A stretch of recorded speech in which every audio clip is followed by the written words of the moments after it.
All right, and then Wow, In case you didn't know. serious. are you trying to share on the outlets or data, or are you trying to share on the state line? Oh, yeah, Alex, I've got it. Yes, please. Okay.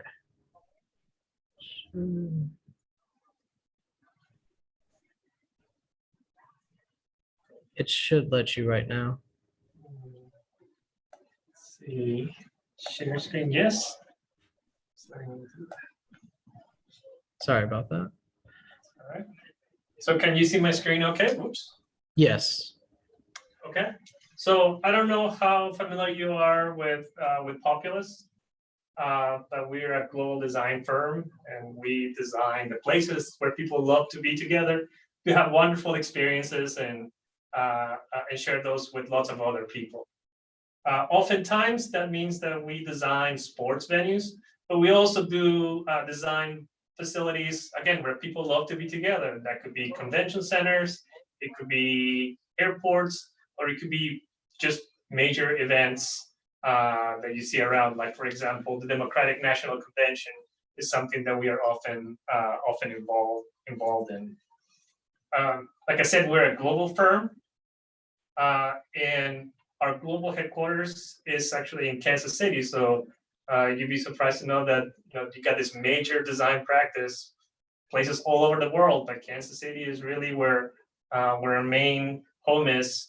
We have other major offices in London and Brisbane, as you can see here, but the majority of our staff is just around the corner from where you are.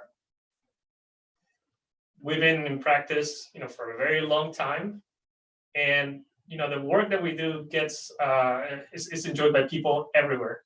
My favorite stat is the one over on the right, is that there's about 500 million people that have visited one of our buildings. So the impact that we have is something that it's not just for the few, it's for everybody. And again, we've gotten to design buildings all over the world, and that includes sports stadiums, training facilities, event centers, and more recently, airports. So I'm gonna go through a couple of examples of the work that we do. I think I have 3, and then Al, you got a few more. But we really want to get quickly to the tours so you get to see the office and then ask questions. So I like to start with this one, not just because it's a Chiefs championship, but also because people a lot of times don't know that in addition to designing the permanent buildings, we are part of the design of major events. Like, we have been involved in the design of the last 38 Super Bowls. We are involved in the design of the Final Four, the Democratic National Convention, and a bunch of other huge events that you've seen around. I think that the latest one you may have seen is the Field of Dreams game, where they had the Yankees and the White Sox. And they played baseball in a cornfield in Iowa. So that was sort of, if you're a Kevin Costner fan, you may want to check that out. This is a project that will be the very first esports specific sports venue in the United States. So those of you that are familiar with what esports is essentially teams of people that play video games competitively against each other. I think KU was already giving scholarship for esports athletes, I think.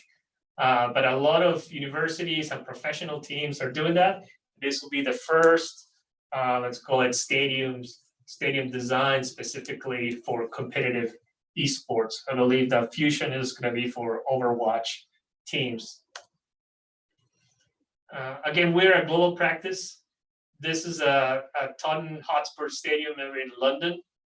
And this is the first stadium in the world that is specifically designed so that you could play American football and football.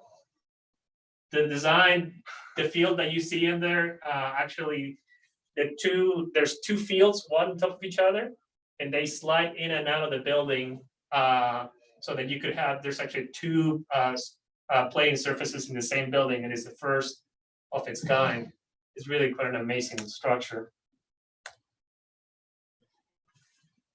In addition to, us being a global firm, obviously we do a lot of work here in our country. The vast majority of the work that our Kansas City and America's regional offices work on is here in the United States. What's on the screen here is a project that I'm personally working on. It's a 10,000 seat arena for the Seattle Kraken's AHL team.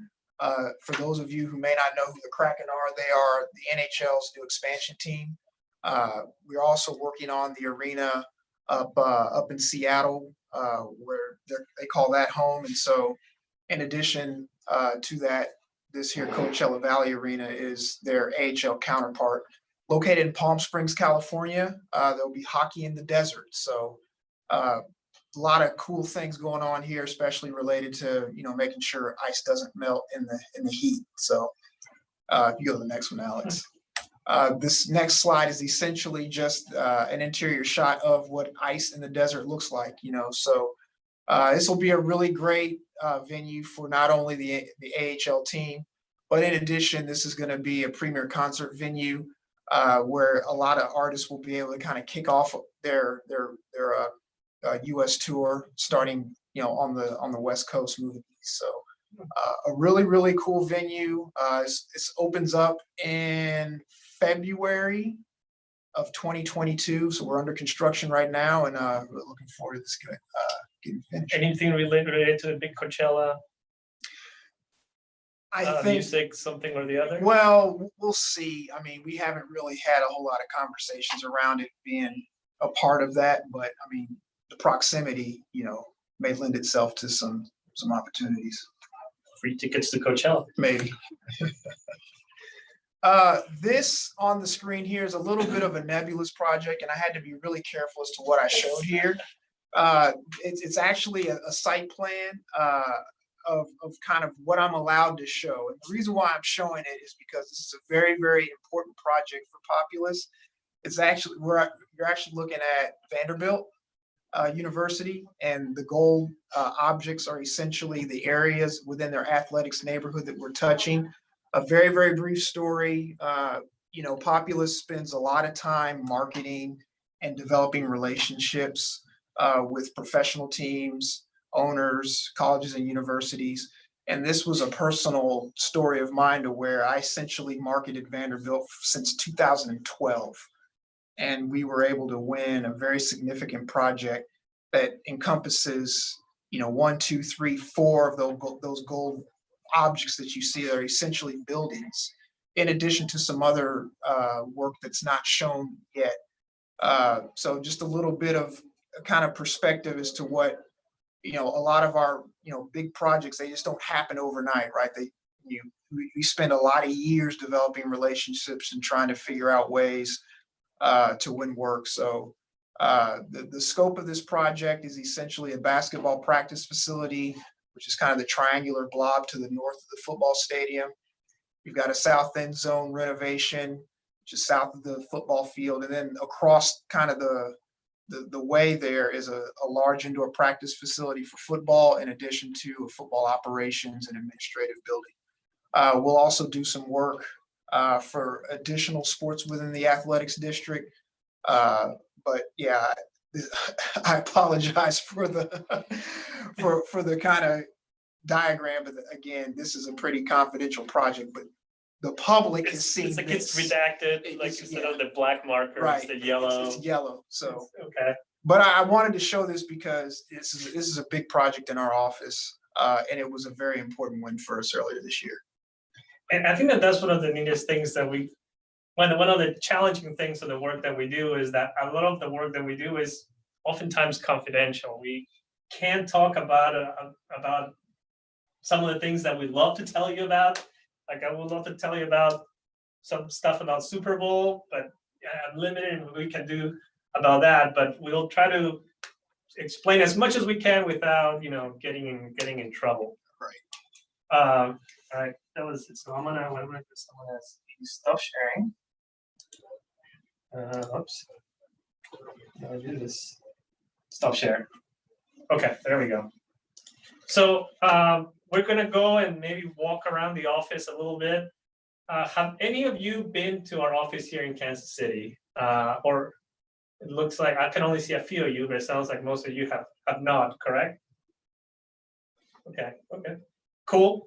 So I think that what we'll do is maybe we'll come around the grandstand and then go up, maybe go by Rachel's and then go around and then through aisle and then come back down the grandstand and maybe stop in the studio before coming back in. Sounds good. I'm gonna unmute now. Okay. Yes. All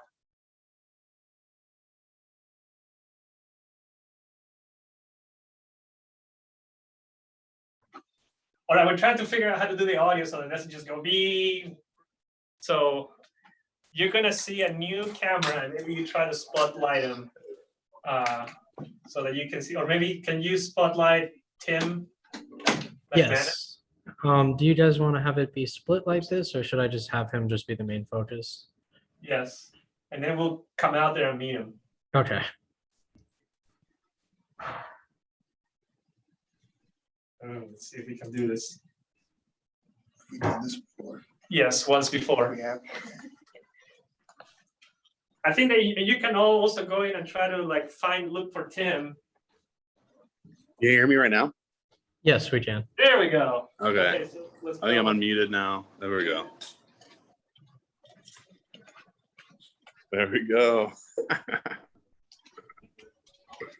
Can you hear us? Can they hear us? Yes, we can.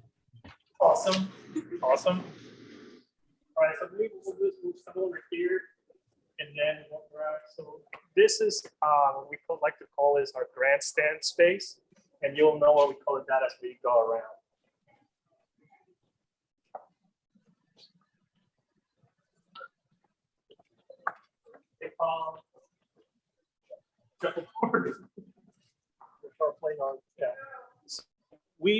Our office includes 2 levels, and we have some space on other parts of the building, but these are the main two levels in our building connected by this grandstand space. So this is where we have our main office-wide meetings. The screen comes down. We have our gong over there that when we win projects, somebody will come and hit it. I don't know, Al, what do you think of, what do you like about the grandstand? So a little bit of history behind the grandstand. This is the actual former Board of Trade Oh, yeah. building for Kansas City, the state of Kansas. And the floor that we're standing on now is actually the same floor they traded commodities, more wheat and barley more than anything else. So we transformed the space to kind of really take into who we are as a firm. The grandstand is a design feature that we took from an old office that we stayed in for about 10 years. And it basically signifies the fact that, obviously we do public assembly spaces and stadia. So this was a great opportunity for us to get, roughly 300 people in an environment at the same time. So, Okay, cool. There you go. That's some stuff there. Maybe we show the lobby, and I think the torch is always good.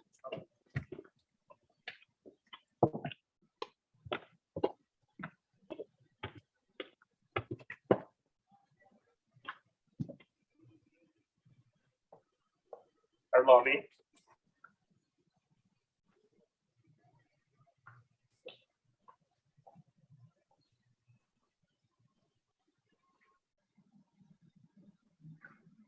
So I think this is stuff that I always like to make. This is the torch for one of the torches for the 2012 London Olympics. And Jerry Anderson, who is a senior principal who passed away, you can see him. He was one of the members of the relay team that carried a torch for the Olympics. It's obviously a huge honor for somebody to get a chance to do that. And we sort of keep that over here, kind of the memory of all the work that Jerry did. Rachel, do you want to then lead us over to? Sure, I'll show you guys where I sit.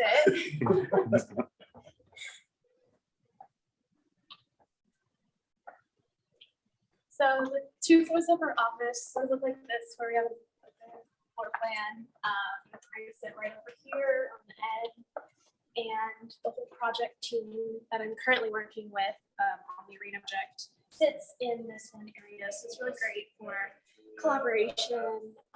We have some spaces to pin up images and sketches during the design phase over here.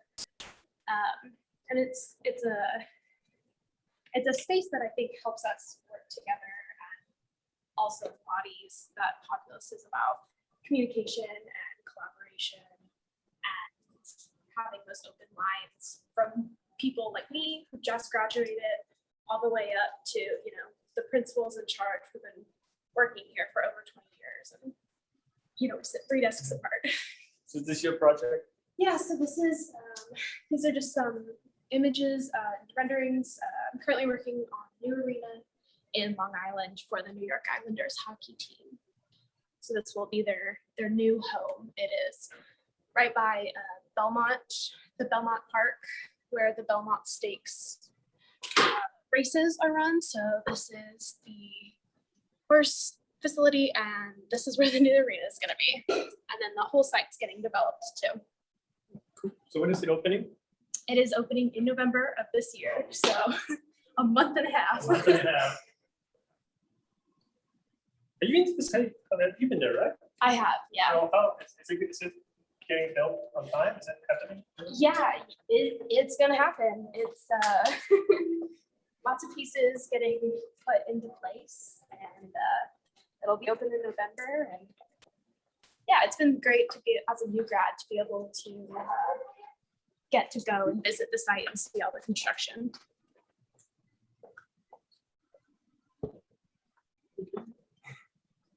So we're coming around because I think a really cool part of the office is where Activate team sits, and I think they do some really kick-ass work. So let's see if we can walk by without interrupting.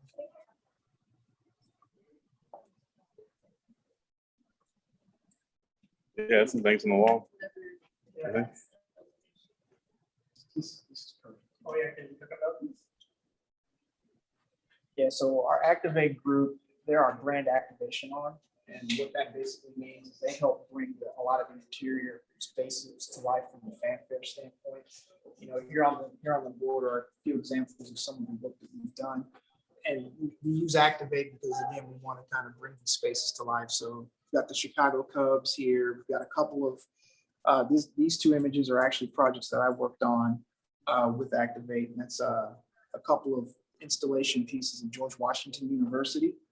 Another favorite of mine is some of the way we display mannequins in our projects. This here's an example of the Oklahoma Sooners football training facility and end zone building that we did. And this one down here is for the University of Colorado. So a lot of, when you think of brand activation, it's more than just stickers on a wall, right? So we think of artifacts, a lot of history, and in addition to a lot of modern ways to be able to tell a story of a college or university or even a pro team, even airports. So we try to get these people integrated into our teams as early as possible, so the design feels like it's all one cohesive thing and not something that's tacked on. That's cool. So those are the actual nets. These are actual nets from conference championships. Oh, that's cool. Yeah. I think it's always neat when you're sort of like taking real objects and make them part of the story by building and integrate it in the whole experience. Yeah. So when we talked about earlier that that our focus is, we're architects, our focus is on experience. That's when we talk about that. Yes, we're creating these wonderful spaces and buildings, but how do you make the experience feel powerful and real and connected to what people are doing? And I think that our activation group really is a big part of helping us accomplish exactly that.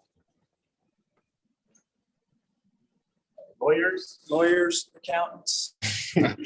Boring. And now we're coming around to your kingdom. My area here, so we have essentially 2 kind of blocks of collegiate areas, and this is kind of the second floor. I kind of sit over here, and so you'll see here, again, pinup space where we showcase a lot of our projects. This here is our Texas wall.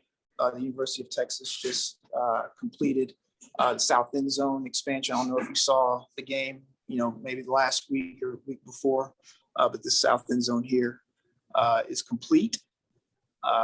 very, very big project of ours that we're very proud to have done. We've also got a little further down, which is kind of leads into our MLS. A lot of our soccer staff works kind of here in the corner. On this pinup wall, you see one of our more recent projects, which is Allianz Field in Minnesota.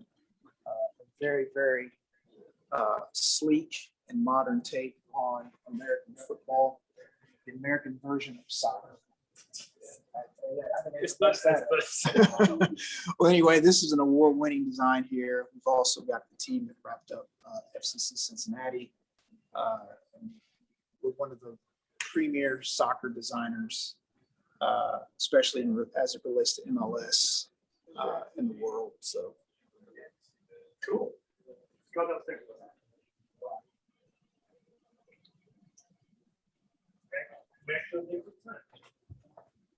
what if we do this?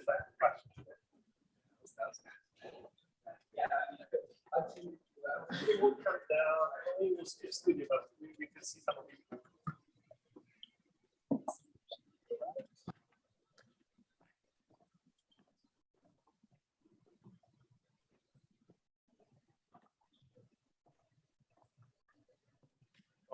You win a project, you get to ring the gong. on Vanderbilt, I had to virtually ring the gong because we were still. So, yeah, I'm sad about that. You don't ring the gong unless you win a project. That's right. You don't get to do that.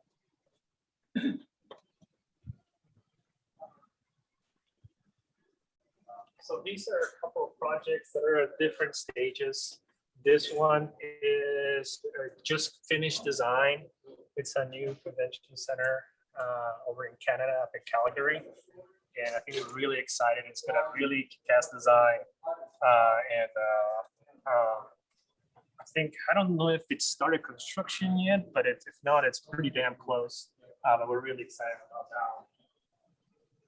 Maybe let's go around.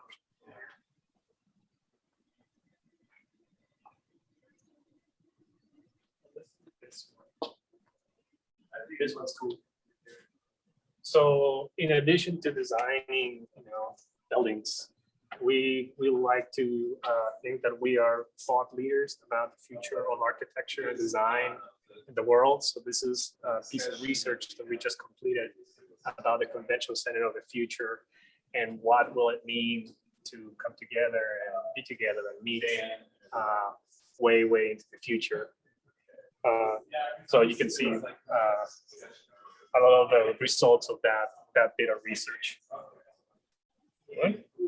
So let's go over back to, we're gonna now go back to the room and then we'll open it up for questions.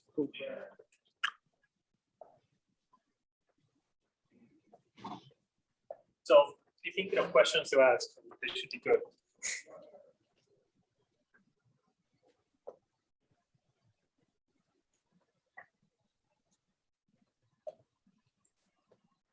All right, so how do we do this? Maybe, so we'll stop this before we go inside, Yeah. so it doesn't go. Yeah. Okay, so you'll need to probably switch over to the state line camera here in a second.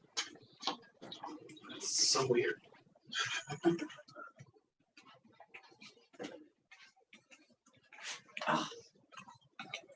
Seamless. All right, so we tried to get all of this done so that rather quickly so that we give you a chance to ask questions, and then you got lots of good experience. And I know that sometimes a lot of times students have questions not just about the work that we do, but what's the process of getting a job, what kinds of things are happening in school, and how does it relate to practice. So maybe this is a good time to open it up for questions.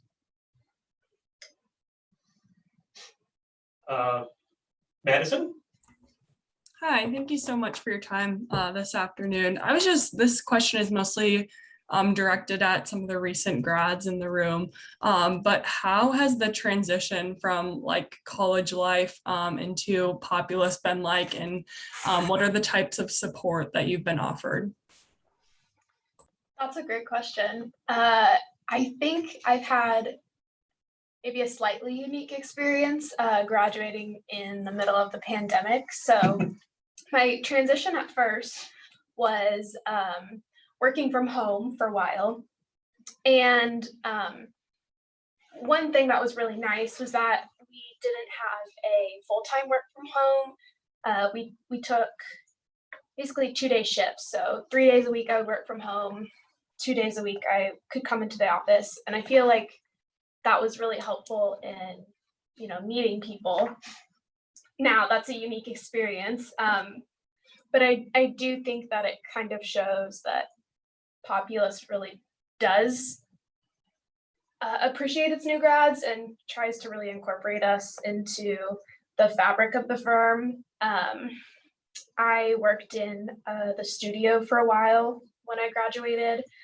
So I worked with Alex, and what we do there is a lot of concept design, a lot of like graphics, sometimes renderings, diagrams. So I think that was a really good transition for me from school to professional work, because it was some things that I had experience in and it allowed me to kind of dip my toes into what we do at Populous. Awesome, thank you. So you guys continued to hire then throughout the pandemic? Yes, we did scale back some, and for full time. For interns, we really had to completely change that because internships, unless you were in the office, would have been challenging. But yes, we did continue to hire, even though at a lower rate. Sure, thank you. I think we got, and we sort of hired nationally. I think we got somebody from Syracuse, somebody from Yale, somebody from who else did we hire? I think we hired somebody from K-State, North Dakota State. North Dakota State. So yes. And for reference, our office here in Kansas City is just under 300 people. And our entire US practice is about just under 500 or so.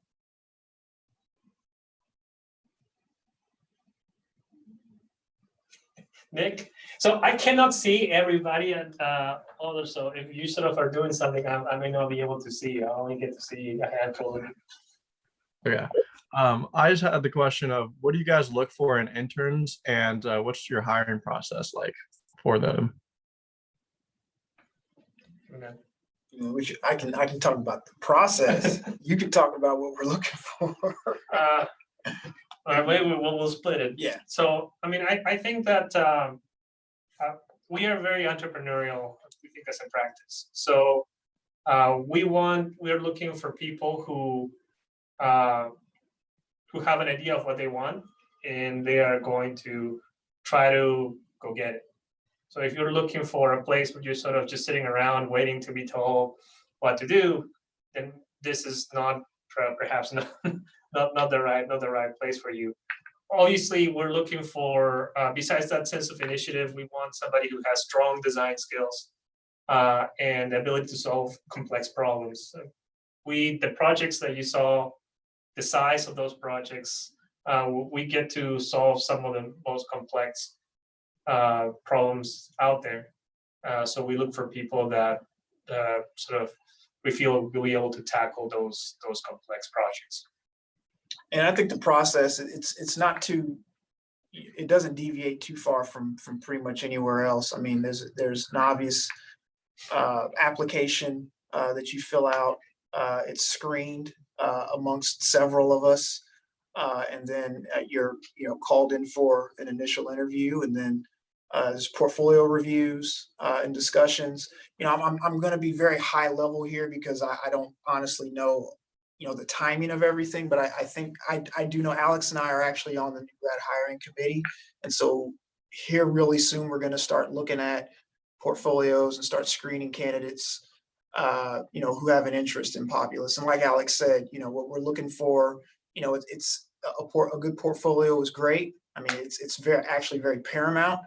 But we're also looking for soft skills as well, being able to communicate, being able to show, your organizational, prowess, and just the entrepreneurial spirit, and being able to show the initiative to want to be great at solving problems and tackling some of the really, really interesting things that we have going on here in the firm. So if there is an interest, please reach out to our HR department.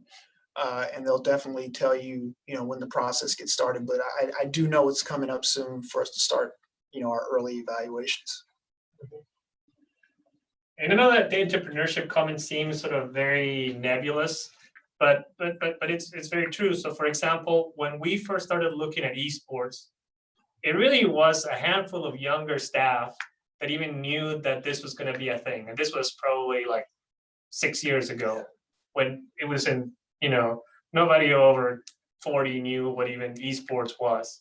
So that, that really started as a group of younger folks who knew what was going on in the world and said, hey, this could be the next thing. And the office and the practice listened. And now we're one of the top esports venue designers anywhere, and we consult with a variety of clients.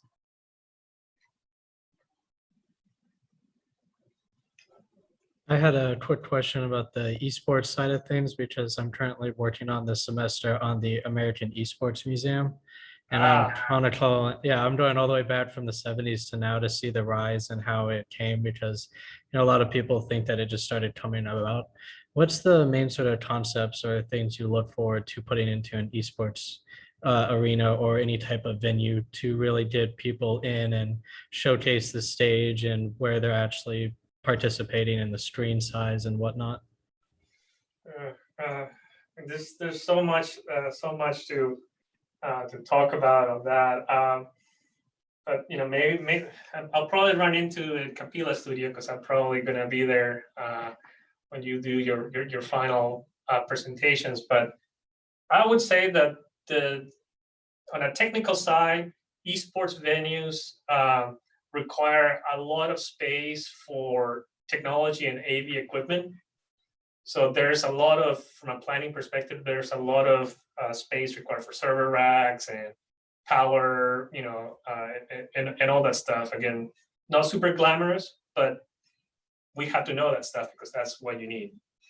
I think on the experience side, the important thing to understand is that the people who consume esports content consume that in many, many different ways, more so than your regular media consumers. Twitch and other platforms like that are huge, and there's a sense of community that forms in those online groups. So actually finding out ways to connect with the individuals, the real people that are playing, in addition to the avatars, is something that is something that we think about all the time. And the last thing is, esports venues are often custom designed for the type of sport or game that they're playing. So, for example, Fusion is Overwatch, but you may have to have different configurations if you're doing League of Legends or something different. Okay, thank you. I appreciate the answer. It's good. I'm learning that stuff too. It's very new to me as well.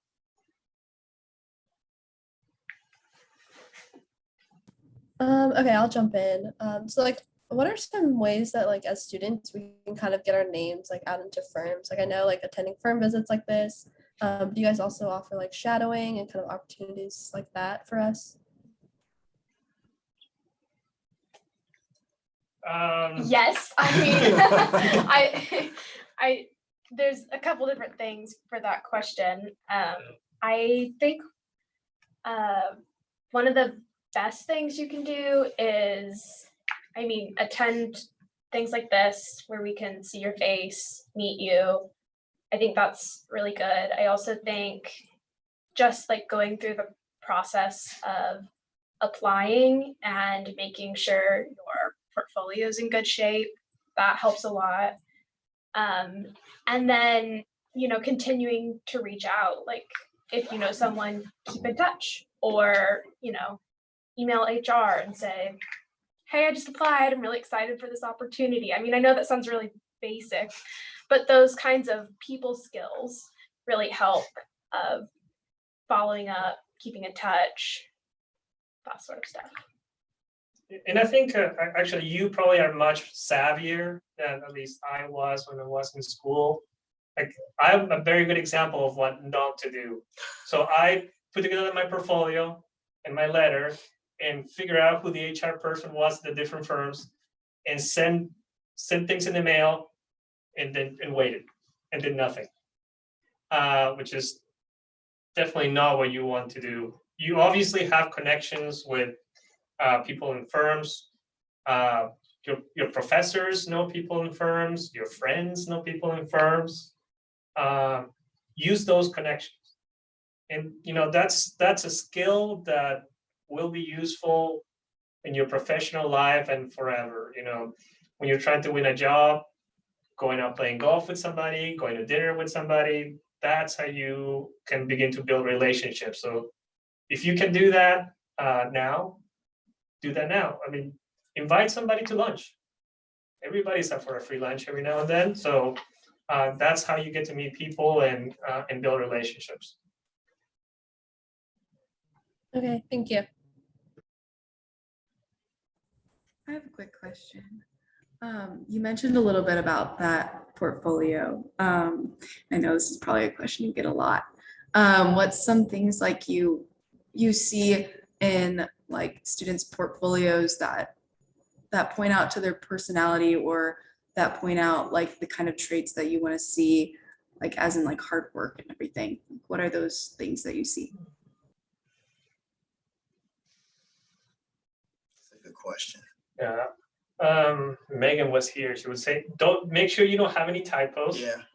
Typos are bad. I mean, I've seen times when a typo in your letter, resume, or portfolio can just completely derail the whole thing. It has, and I think that's good, Alex, because I think that speaks to the level of rigor and discipline and care for your work.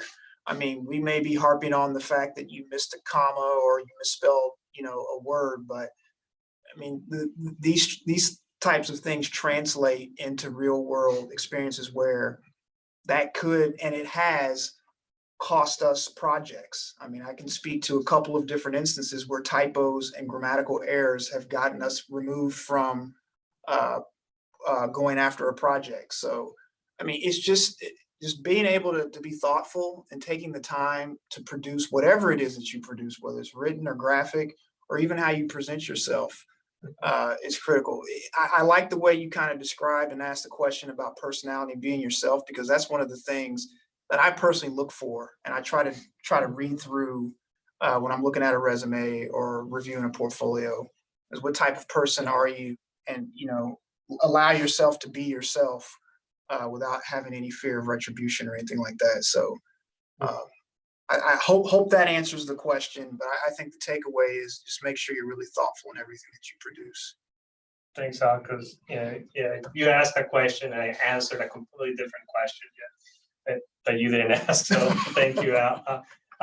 Another following my streak of not answering the question that you asked, one thing that I would recommend is that those of you have, you know what Issue is, the website where you can look at student portfolios. So I would recommend you to go over there and see what other students' portfolios look like. Because again, when you're submitting your applications, it's not just, you're not competing against the other students in your school, you're competing globally. And you can begin to see what the type of work that you're gonna be compared against. So again, also use your faculty, Capilla and others. We've hired several folks from Capilla Studio. So he knows who they are, their portfolios are still online. So you can begin to see the kind of work that is out there, and you know, sort of what those barriers of entry may be. Rachel had a great portfolio. Thank you. Mine's on issue if you wanna stalk me and find it. It's a little out of date by now, but it is up there, and I would recommend making yourself an issue page and uploading your portfolio. And if you want to update it at the end of the semester, just you can keep putting things out there. You can upload your resume separately. You can put single projects. I think I have one up there. I may or may not, I don't know. But I put together a 80-page book for my comprehensive studio project, and that's just a separate thing on my issue. And maybe no one's looked at it, but I do think it's helpful to get yourself out there that way. I've also got a quick question. Are there any specialized courses or like areas of design that you'd recommend us to possibly study while we're in school to help enhance any skills for your particular type of field of study, I guess? I don't know. It's a good question. I can take it. I think you may get different answers. I'll just give you my answer. I think that I like to see students that across their academic career, you could tell there's something that interests them, and then they dug deeper into that. So for you, it may be sustainability. For somebody, it may be computational design. For somebody else, it may be tectonics. But sort of if I see that it's not just, oh, you did it because that's what the studio asked you to do, but you were consistently interested in that and digging deeper, I know that when we hire you, you will have a deeper well of knowledge compared to your peers. So I would say if there's something that interests you, that already is part of something that you already like, that to me is what will be valuable, because then that makes you special and makes you stand out. Okay, thank you. I don't know. No, I think that's good. Yeah.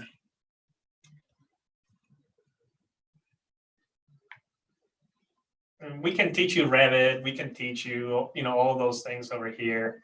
We're looking sort of, your best you.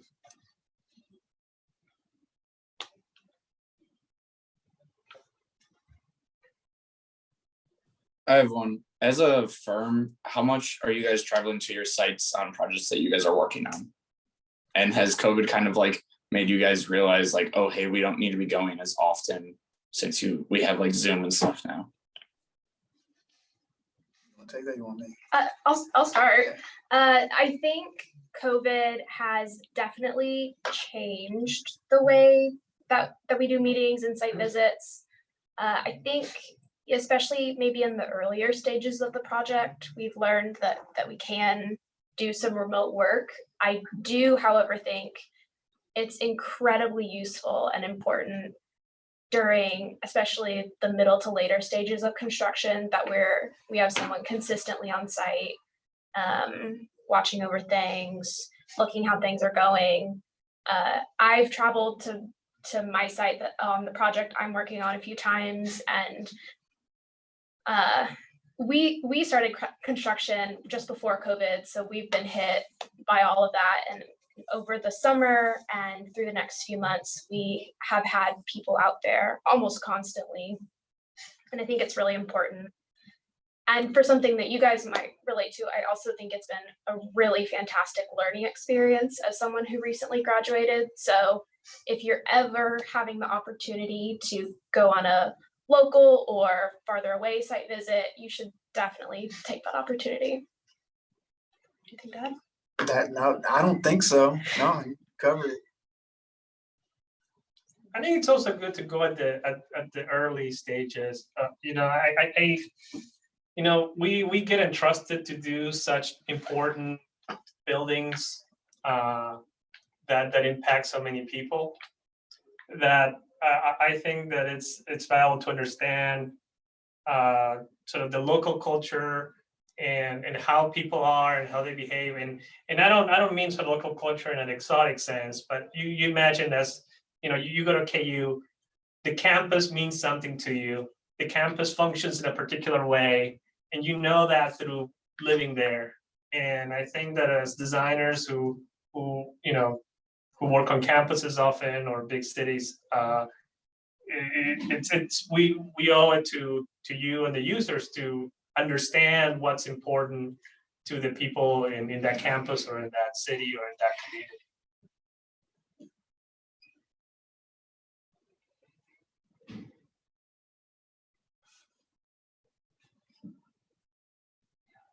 Any other questions?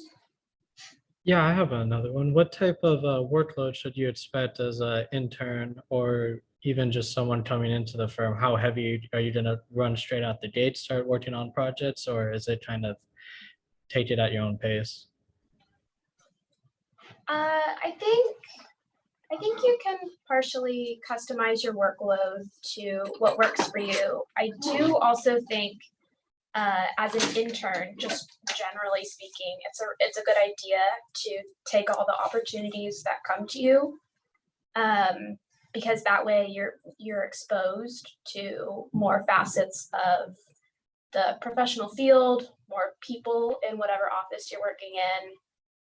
And I do think Populous specific, starting in what we call the studio, which is what Alex runs, is a really good, to touch on what I said earlier, a good transition from school to the professional field and what that workload feels like.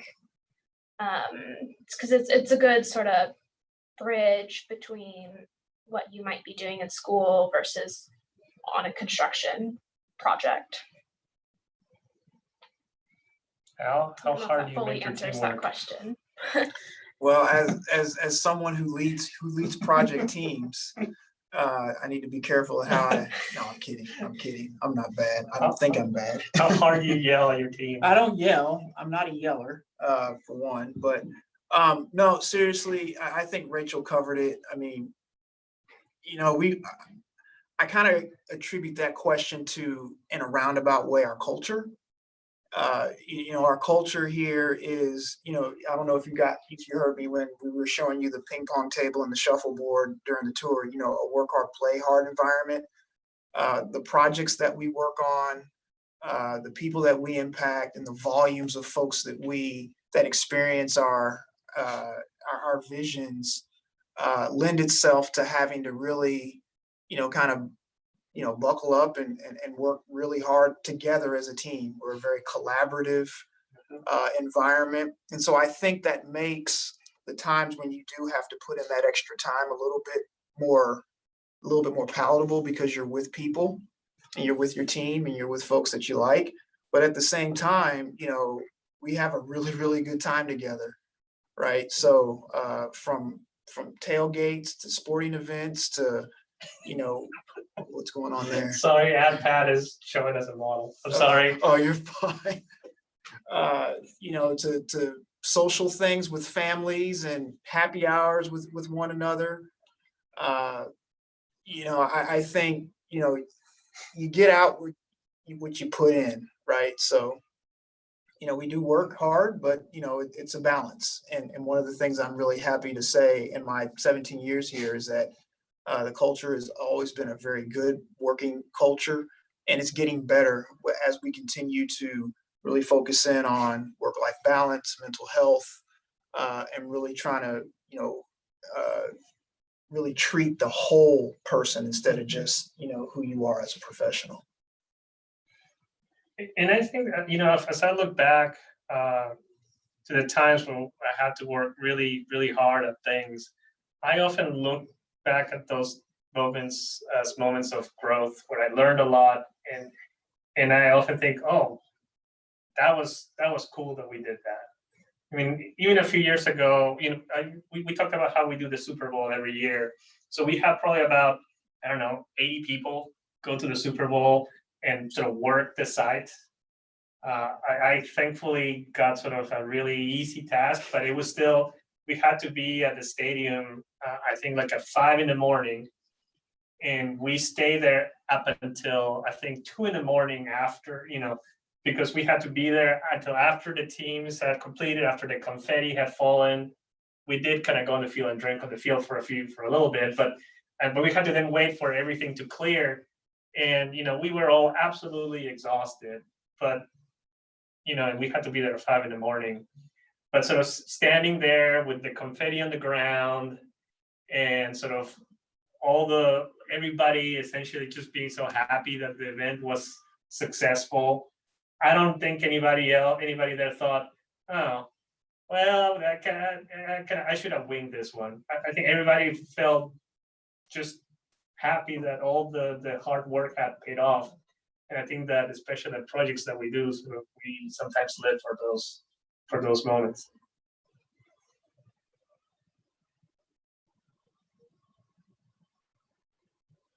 All right, we may have time for one more question. Maybe Ann Pat has a question we can answer.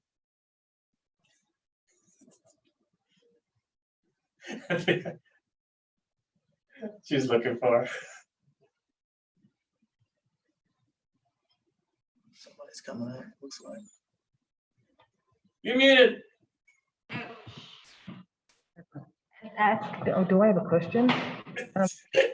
Abstract stuff that we do in first year, is it applicable in any way to what you do in an office in 2021? Ooh. Yes. Good answer. Yes. I mean, truly, I think the skills you learn about how to think, how to operate as a designer, absolutely translate into things I do every day. I love you, Rachel. Thanks. What do you think? Yeah, sure. No, Anybody do any hand drawing anymore? Some sketches, Some, A little bit. a little bit. What else do you use to visualize ideas? We use everything. Yeah. We'll still draw. We still build a few models, not as many as we'd like. Yeah. Technology is a big deal, especially with COVID, right? Because our teams sometimes span countries or definitely states, so sharing that information live is important. It's great to see you guys out in the world. I'll keep sending you great students. You keep making great buildings.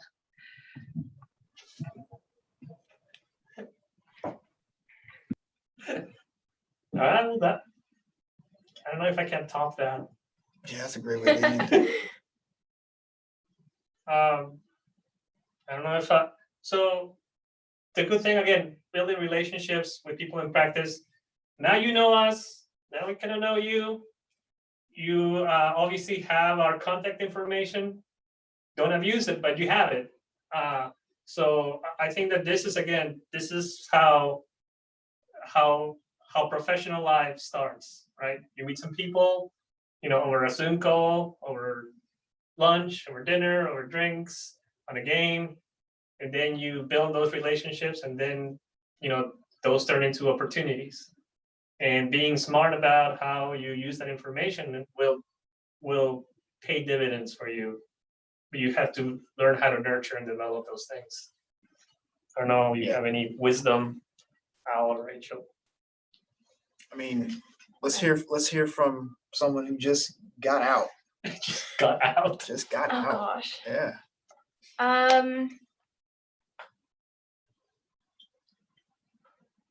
don't know what to say. I think one of the best things you can do while you're still in school is to just keep learning about everything you can. And I don't mean that in like a cram and like you have to know everything about everything way. I mean, back to the point we talked about earlier, find something that you're interested in and take some classes on it, and take a typography class if that's interesting. That's still in the design. Yeah, still in the design school. You find things that make you a better designer, or something that you can bring to the table that interests you, and just keep going after that, because school is the best time that you have to explore those concepts and ideas. It's like a good trial period to find what you like. Mr. Harris? I think, yeah, don't be afraid to push yourself out of your comfort zone. Mhm. By nature, designers, architects, creatives, we're an introverted group.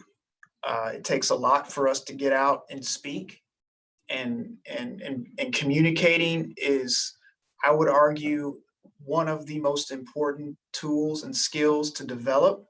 I don't necessarily believe that everyone you're born with the gift of communication. I think there's some talent inherent in some, but it's hard work. If you have the opportunity, spend the time honing that craft of communication, whether it's graphic communication, written communication, verbal communication. You can have the world's best design. If you can't compel people how important that experience it is that you're creating, it's going to be real tough to get that design through. So don't discount the importance of what we're doing right now, which is this Zoom call and asking questions and communicating. And like Alex said, take advantage of the opportunities that you have in front of folks like Rachel, myself, and Alex to practice your communication. It'd be great if we could get a copy of this video. This is only our second Zoom office visit. So we'd like to see how we can do better. Was it okay? Did it work? I mean, could you tell what was going on? Yeah, I personally think it was very helpful, and I can definitely send you a copy of this. Thank you. Yeah, always trying to be better. There you go. Yeah, self-improvement.